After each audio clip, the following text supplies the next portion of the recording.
దేవుని నామమునకు మహిమ కలుగును గాక.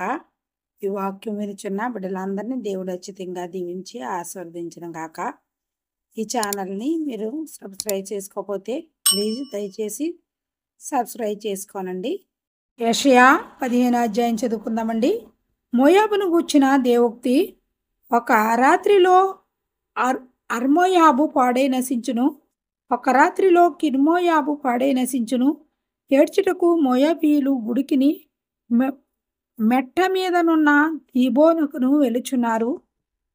నెబో మీదను మేదోపా మీదను మోయాబీయులు ప్రాలాపించుచున్నారు. వారందరి తలల మీద బోడితమున్నది, ప్రతివాని ఘట్టము ఒరిగింపబడి ఉన్నది. తమ సంత వీధులలో గోనె పట్ట పట్టుకొందురు. వారి మేడల మీదను వారి విశాల స్థలములలోనూ వారందరూ ప్రాలాపించుదురు, కన్నీరు ఒలకబోయుదురు. హెస్బోనులో ఎలాలేయును మొర్రపెట్టుచున్నవి, యహషు వరకు వారి స్వరము వినబడుచున్నది. మోయాబీయులు యోధులు కేకలు వేయుదురు. మోయాబు ప్రాణము అతనిలో వణుకుచున్నది. మోయాబు నిమిత్తము నా హృదయము అరచుచున్నది. దాని ప్రధానులు 3 ఏండ్లు తరచి తోడవలే షోయర్ వరకు పారిపోవుదురు. లుహీతు ఎక్కుడు త్రోవను ఏడ్చుచు కుదురు. నశించితిమేయని ఎలుగెత్తి కేకలు వేయుచు హోరోనయీము త్రోవను పోవుదురు. ఎలయనగా నిప్రీము నీటి తావులు ఎడారులయ్యను, అది ఇంకను అడవిలో ఉండును. గడ్డి ఎండిపోయెను, చెట్టు చేనులు వాడబారుచున్నవి, పచ్చనిది ఎక్కడను కనబడదు. ఒక్కొక్కడు సంపాదించిన ఆస్తిని, తాము కూచుకొనిన పదార్థములను, నిరవంచి చెట్లను నది అవతలకు వారు మోసుకుని పోవుదురు. రోదనము మోయాబు సరిహద్దులలో వ్యాపించెను. అంగలార్పు ఎగ్లాయిము వరకును బెయేరీలిము వరకును వినబడెను. ఎలయనగా దీమోను జలములు రక్తములాయెను. మరియు నేను దీమోను మీదకి ఇంకొక బాధను రప్పించెదను. మోయాబీలలో నుండి తప్పించుకొనిన వారి మీదకిని, ఆ దేశంలో శేషించిన వారి మీదకిని సింహమును రప్పించేదను. 16 అధ్యాయం చదువుకోమండి. అరణ్యపు తట్టునున్న సెల నుండి దేశము నేలు వానికి తగిన గొర్రె పిల్లలను కప్పముగా సియోను కుమార్తె పర్వతమునకు పంపుడి. గూటి నుండి చెదరి ఇటు అటు ఎగురు పక్షుల వలె హర్నోను రేవుల యొద్ద మోయాబు కుమార్తెలు కనబడుదురు. ఆలోచన చెప్పుము, విమర్శ చేయుము. చీకటి కమ్మినట్లు మధ్యాహ్నమున నీ నీడ మా మీద ఉండనీయము. చెదరిన వారిని దాచిపెట్టును, పారిపోయే వారిని పట్టియకుము. నేను వెలివేసిన వారిని నీతో నివసింపనిమ్ము. దోచుకొనిన వారు వారి మీదకి రాకుండానట్లు మోయాబీయులకు ఆశ్రయముగా ఉండుము. బలాత్కారులు ఓడిపోయిరి, సంహారము మానిపోయాను. అనగద్రొక్కువారు దేశంలో లేకుండా నశించిరి. కృప వలన సింహాసనము స్థాపింపబడును. సత్య సంపన్నుడై దాని మీద కూర్చుండి తీర్పు తీర్చునొకడు కలడు. దావీదు కుమారుల్లో అతడాసీనుడై న్యాయము విచారించుచు న్యాయము జరిగించుటకై తీవరించును. మోయాబీయులు బహు గర్వము గలవారని మేము విని ఉన్నాము. వారు గర్వమును గూర్చియు వారి అహంకార గర్వ క్రోధములను గూర్చియు విని ఉన్నాము. వారు వదరుట వ్యర్థము. కావున మోయాబీయులు మోయాబును గూర్చి అంగలార్చుదురు, అందరును అంగలార్చుదురు. మోయాబీయులారా, కేవలం పాడయున్న కిర్గరేసెతు ద్రాక్ష పండ్లాడలు దొరకక మీరు మూలుగుదురు. ఎలయనగా హెస్బోను పొలములు సెబ్నా ద్రాక్షావల్లులా వాడిపోయెను.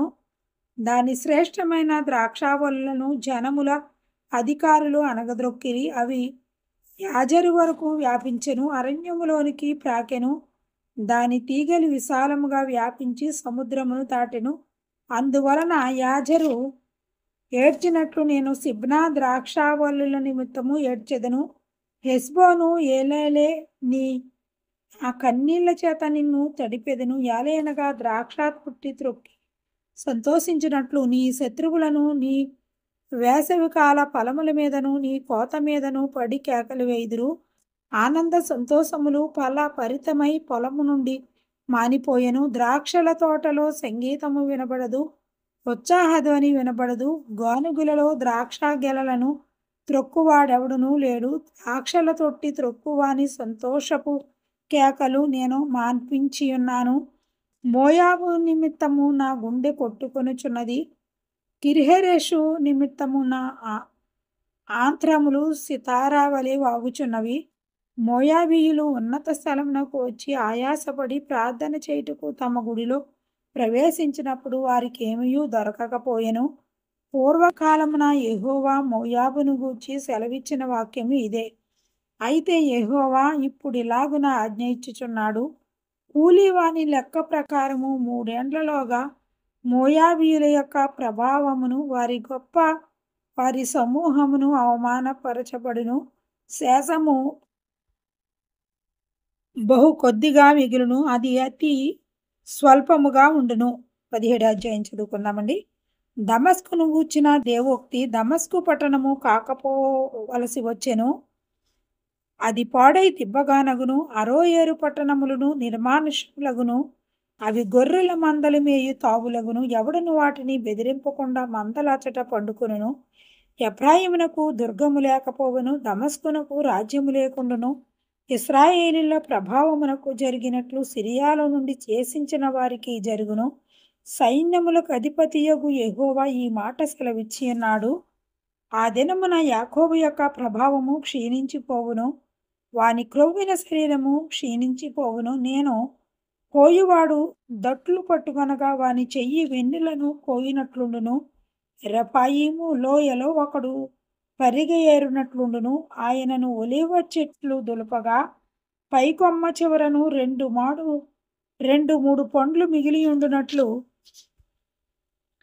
ఫలభరితమైన చెట్టున వాలు కొమ్మల యందు 3-4 పండ్లు మిగిలియుండునట్లు దానిలో పరిగె పండ్లుండునని ఇశ్రాయేలీయుల దేవుడైన యెహోవా సెలవిచ్చుచున్నాడు. ఆ దినమున వారు తమ చేతులు చేసిన బలిపీఠముల తట్టు చూడరు. దేవతా స్తంభమునైనను సూర్య దేవతా ప్రతిమలనైనను తమ చేతులు చేసిన దేనినైనను లక్ష్యము చేయరు. మానవులు తమ్మును సృష్టించిన వారి వైపు చూతురు, వారి కన్నులు ఇశ్రాయేలు యొక్క పరిశుద్ధ దేవుని లక్ష్యపెట్టును. ఆ దినమున ఎఫ్రాయిమీయుల బలమైన పట్టణములు ఇశ్రాయేలీయుల భయము చేత అడవిలోనున్న కొండ శిఖరము మీదను జనులు విడిచిపోయిన స్థలముల వలె నగును. ఆ దేశము పాడగును. ఏలయనగా నీవు నీ రక్షణకర్తయగు దేవుని మరిచిపోతివి, నీ ఆశ్రయదుర్గమైన నీ సైన్యమును జ్ఞాపకము చేసుకొనలేదు. అందుచేత నీవు రమ్యమైన వనములను నాటుచూ వచ్చితివి, వాటిలో అన్యమైన ద్రాక్షావల్లులను నాటితివి. నీవు నాటిన దినమున దాని చుట్టూ కంచె వేసితివి. ప్రొద్దుననే నీవు వేసిన విత్తనములను పుష్పింపజేసితివి. గొప్పగా గాయములను మిక్కుటమైన బాధయు కలుగు దినమున పంట కుప్పలుగా పోర్చబడును. ఓహో, బహుజనములు సముద్రముల ఆర్భాటము వలె ఆర్భాటించును. జనములు ప్రవాహ జలములు ఘోష వలె ఘోషించును. జనములు విస్తార జలముల ఘోష వలెను ఘోషించును. ఆయన వారిని బెదిరించును, వారు దూరముగా పారిపోవుదురు. కొండ మీద పొట్టు గాలికి ఎగిరిపోవునట్లు, తుఫాను ఎదుట గిరగిరా తిరుగు కసువు ఎగిరిపోవునట్లు వారును తరమబడుదురు. సాయంకాలమున తల్లడిల్లుదురు, ఉదయమున కాక మునుపు లేకపోవుదురు. ఇదే మమ్మును దోచుకుని వారి భాగము, మా సొమ్ము దొంగులు వారికి పట్టుగతి ఇదే. 18వ అధ్యాయం చదువుకుందామండి.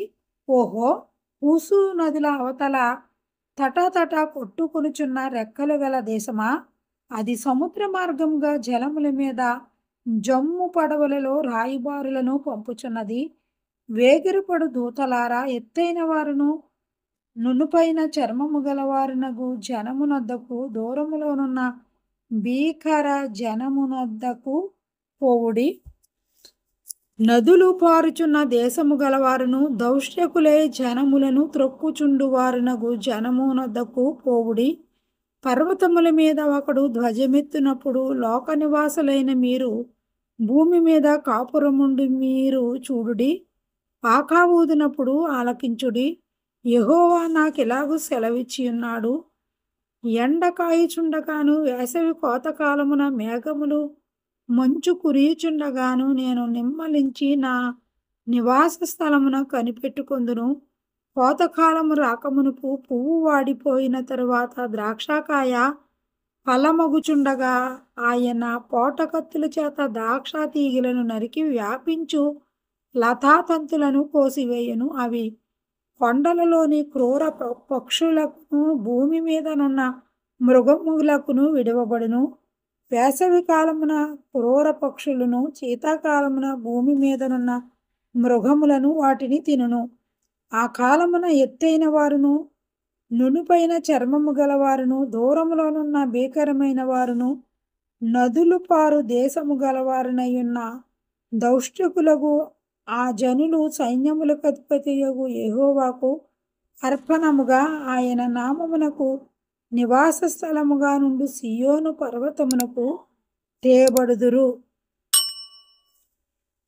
దేవుడి వాక్యమును దీవించునుగాక. ఆమేన్.